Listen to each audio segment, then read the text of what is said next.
Welcome back to another episode. Today I'm going to review the Sega Mega CD, also known as the Sega CD. And let's go!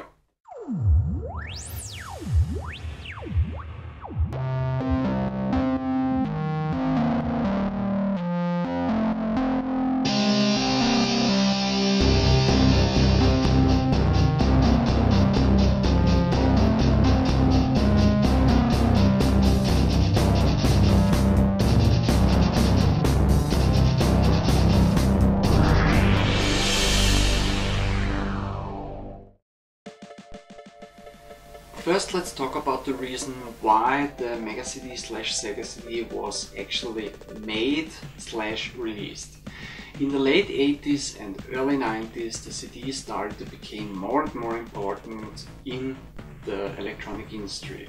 There were audio CDs, photo CDs, video CDs. Then on the PC, the CD started to replace the floppy disks. And also in the video game industry, the CD started to replace the video game cartridge. Producing a CD was much cheaper than producing a video game cartridge. A CD had about 500 megabytes of storage space, at least in the early 90s, compared to video game cartridge, which only had about between 8 to 16 megabits of storage space. Also, a lot of video game related companies announced to release a CD add-on or a CD based system in the near future, like for instance 3DO, Commodore, Philips or NEC, which was actually the first company worldwide to release a CD add-on for their PC Engine video game console in the year 1988.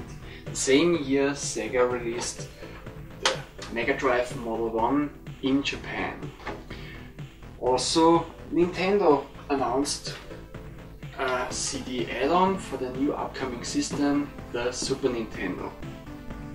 Since Nintendo was the biggest competitor to Sega, Sega actually had no other choice than to release a CD add-on or a CD-based system of their own.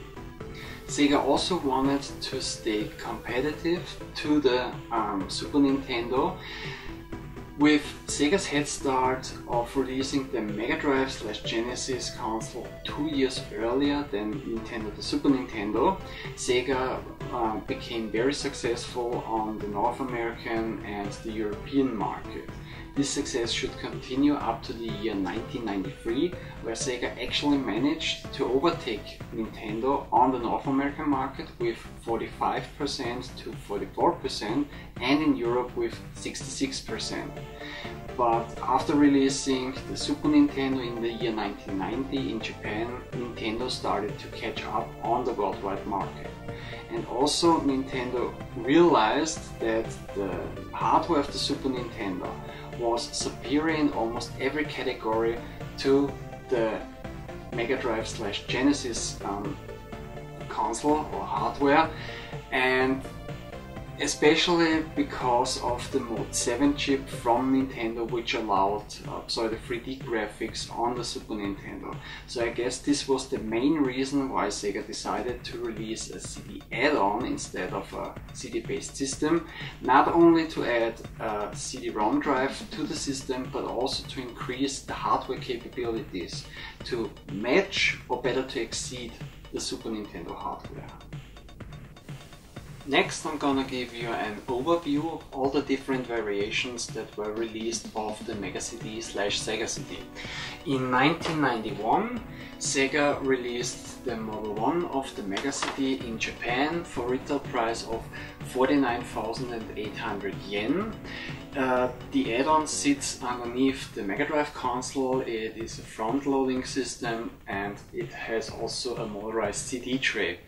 The Mega CD allows you to play audio CDs, CD+G Karaoke CDs and the Mega CD games. In 1992 it was released in North America, but over there it is called the Sega CD. It had a retail price of $299 US. And in 1993 it was released in Europe, but as far as I know it was only released in the UK and only in small amounts. The basic reason for that is because in 1993 Sega decided to release a cost-reduced version of the Mega Drive / the Genesis console and also of the Mega CD / Sega CD add-on. And both were called the Model 2.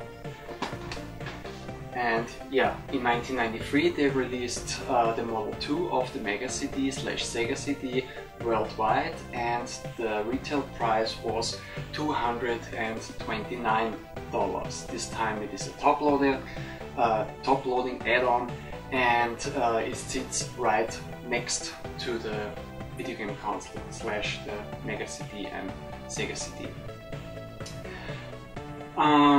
Yeah, the Model 1 and the Model 2 are the only variations of the Mega CD / Sega CD which are add-ons.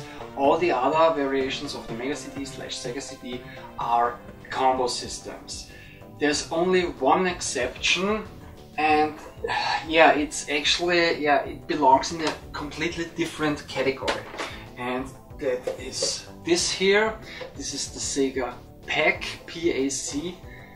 It's actually the S10, but there are two versions, the S1 and the S10. Both were released in 1993 and were released in North America and in Japan.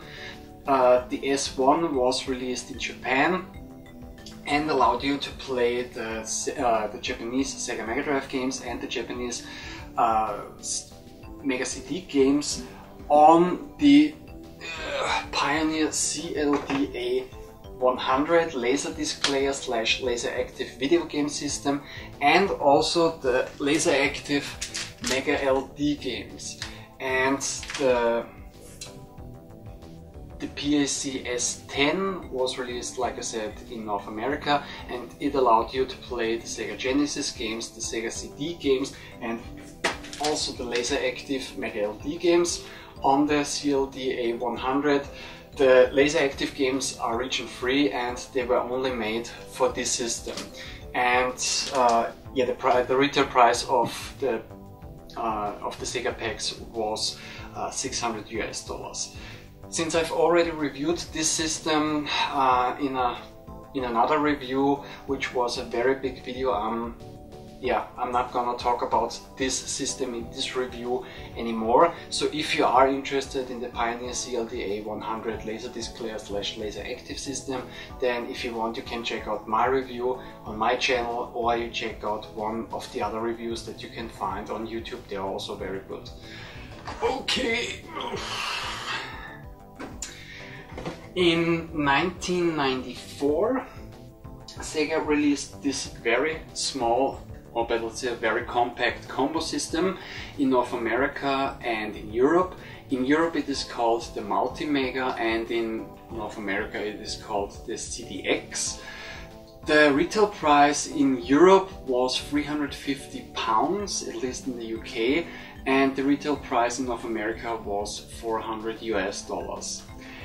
One cool thing actually about this combo system, and it was also a selling point, is that you can actually use it as a portable CD player, which was a big thing back in the days. But yeah, sadly it didn't help selling the system. I know in Europe they sold very poorly, and they actually dropped the retail price from £350 later on to £150 because they didn't sold at all. But Sega wasn't the only company to release variations of the Mega CD / Sega CD.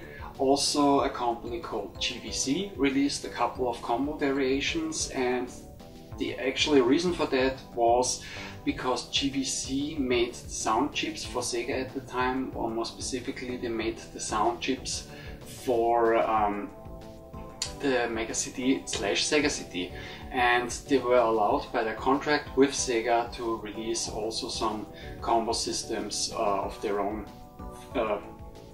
from the Mega CD and Sega CD. And yeah, in 1992 GVC released the Wonder Mega Model 1. Actually it is called the Victor Wonder Mega Model 1 because GVC is called Victor in Japan, and this was a real luxury console. It had a retail price of 82,800 yen, which was around 620 US dollars.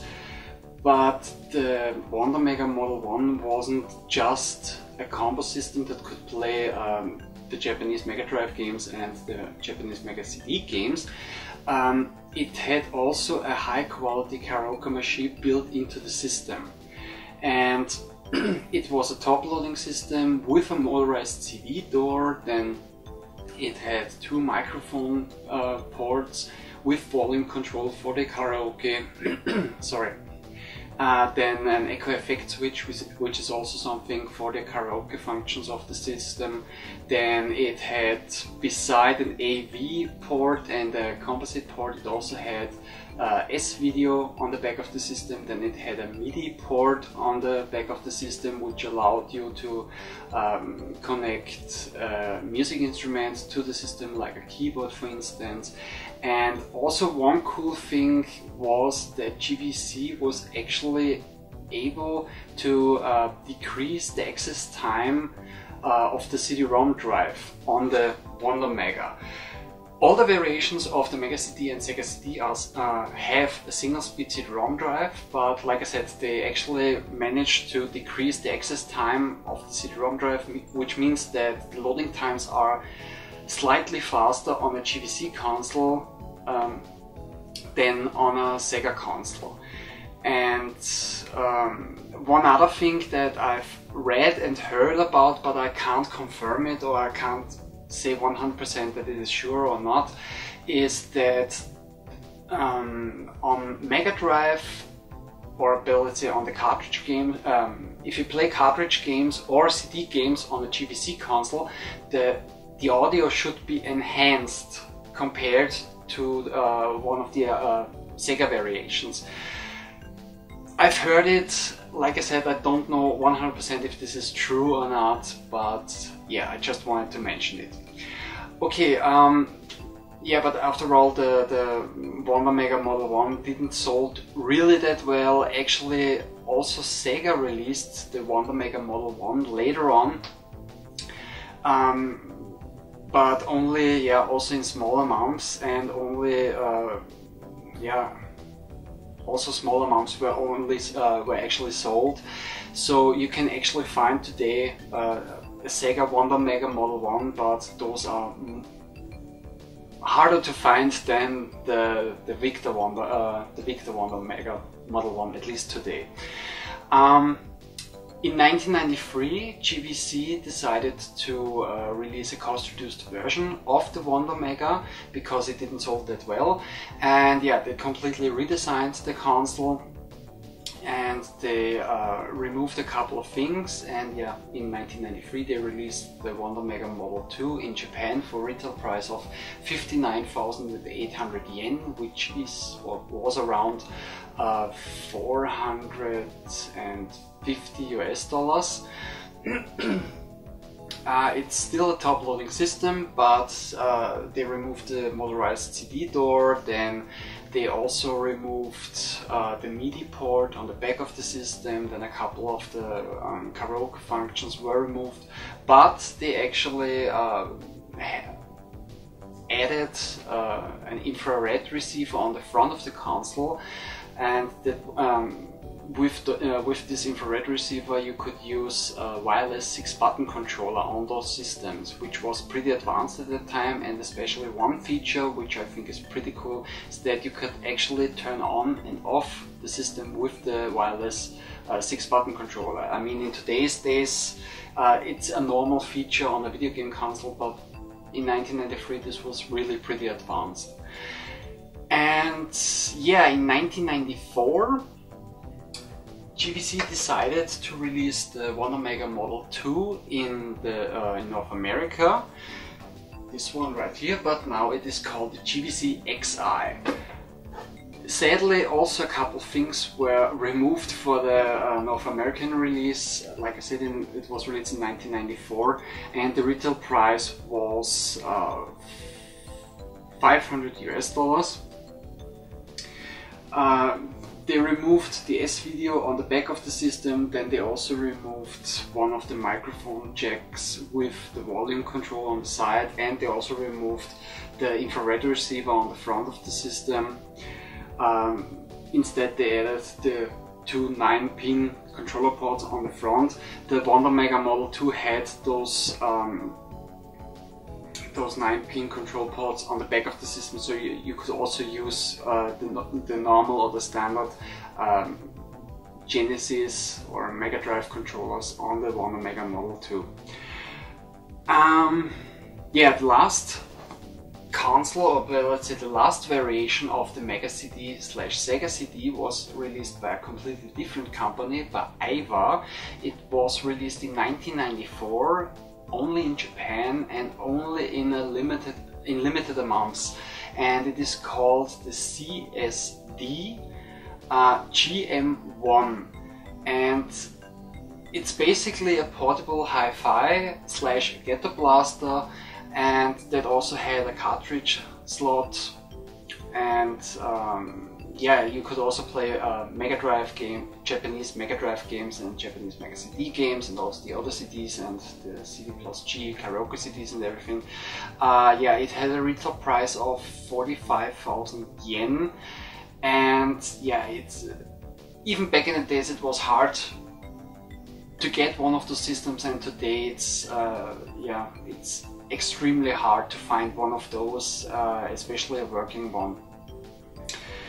And yeah, one thing that I almost forgot to mention, because of what I said about the decrease of the access time of the CD-ROM drive, it's not much. It's about between 10 to 15% that the Mega CD and Sega CD games will load faster on a GBC console compared to a Sega console. This was one thing that I wanted to mention.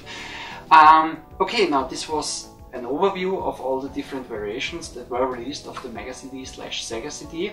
Next we're gonna take a closer look at all the systems that I have. We're gonna start with the Mega CD Model 1. Okay, on the top of the add-on you have over here the connector which connects the Mega CD / Sega CD with the Mega Drive / the Genesis Model 1. On the front of the add-on you have over here the CD tray, the motorized one. Then over here you have two lights. One is the ready light which lights green, and the access light which lights red. Underneath you have a little key that tells you what is the system, the add-on or the system doing while this light is on or this light is on. So they added this little key. The Sega CD doesn't have this key. Okay, on the right side there's nothing interesting. On the left side you have this little thing called lock, and I'm gonna explain to you what it is used for later on. And on the back of the add-on you have 4 ports. Over here you have the port for the power supply, then one port is called mixing, and the line out for the audio for left and right for stereo audio. Okay, and to connect Mega Drive / Genesis Model 1 to the system, over here on the right side you have also the connector or the expansion slot, and the Mega CD Sega CD Model 1 came also with this steel joining plate, and you only have to place the joining plate underneath the Mega Drive, and it also actually came with a screw, so you can screw this joining plate onto the Mega Drive if you want to, and then just place it on there and connect both devices together. So we're now finished, right? Wrong. Because on the back of the Mega Drive / Genesis Model 1, what have we here? We have 3 ports. We have the port for the power supply, we have the port for the AV cables, and the port for the RF cable. The audio that comes out of those 2 ports is in mono. Only on the front of the Mega Drive over here from the headphone jack the audio that comes out of the headphone jack is in stereo. So now we come to the lock on the side and to the mixing port. The Mega CD / Sega CD Model 1 also came with one of those cables. It is not the original one, but this is one of those cables that was actually also in the box of the Mega CD / Sega CD Model 1. This is a normal 3.5 headphone jack, and this is a cable with two of those. So actually what you now also have to do was you connect one of the jacks to the port of the headphone jack and the other one to the mixing port. And now the stereo sound goes into the Mega CD / Sega CD Model 1, and it comes out the stereo or the line out of the back of the Mega CD / Sega CD. So now when you connect the Mega CD / Sega CD with the 2-pin RCA cables to, let's say, the TV or to your stereo system, then you would also get stereo sound while playing the Mega Drive games. And the lock on the side is used for the cable, that you lock in the cable. And why? Because then the cable would not be in the way of the CD tray, so the CD tray would open and close without any problems at all. So now that the mystery is solved, some other informations about the Mega CD / Sega CD Model 1. If you push the reset button on the Mega Drive, then on the Genesis, then this opens the CD tray, but you can also open it in the menus with the controller, with the normal Genesis controller, or if you wanted, you could also open it by pushing the start and the A button at the same time, because you could also use the Mega CD / Sega CD as a normal CD player, especially at the beginning of the 90s. CD players were still expensive and not everyone had one. So yeah, you could, like I said before, you could hook up the Mega CD / Sega CD to your stereo system and use it as a regular CD player, and you wouldn't even have to need the TV or anything, because like I said, with Start and A, you could open up the CD tray. Then with Start and C, you could play the tracks or pause the tracks. Then with Start and B, you would stop the disc, and with Start and left or right, you would skip between all the music tracks. And also one other thing, if you play games on the Mega CD / Sega CD, if you push all three buttons, A, B, C and Start, you can make a soft reset. And normally when you're while playing a game and you make this soft reset, you would return to the menu screen or to the beginning of the game. It works with almost every game, but it doesn't work on every game. So there are some games where the soft reset doesn't work at all.